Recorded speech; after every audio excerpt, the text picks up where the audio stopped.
This is Dr. Phil Chavez.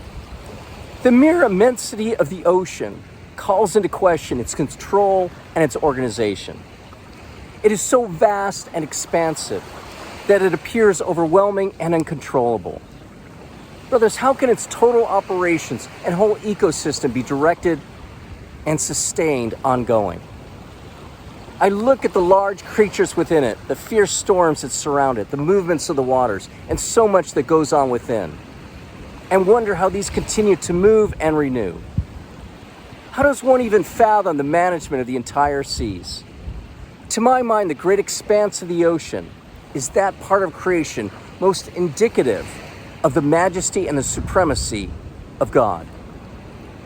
I like that passage in Job, and the fish of the sea will declare to you, who among all these does not know that the hand of the Lord has done this? In his hand is the life of every living thing and the breath of all mankind. Brothers, how can the life of every living thing be in his hands? How can the weather and patterns be always so managed? Anyone who's been caught in a storm on the seas wonders about the supervision of what appears to be chaos and disorder and destruction. Yet every gust of wind, every swell of the water, every commotion beneath the surface functions under divine authority.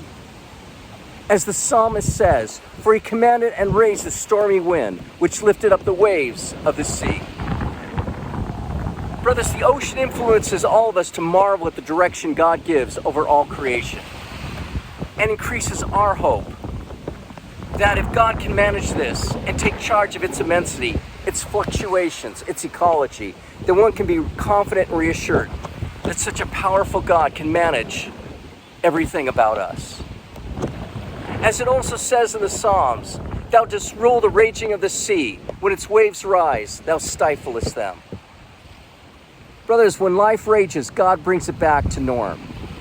When troubling occasions arise, God brings to calm. So easy it is to waver in peace and trust in the providence of God during the storms of life. But looking out at the ocean, its immensity, considering its wondrous management, one can have great trust in that hand, that divine hand which guides all life and all events. Brothers, God be with you.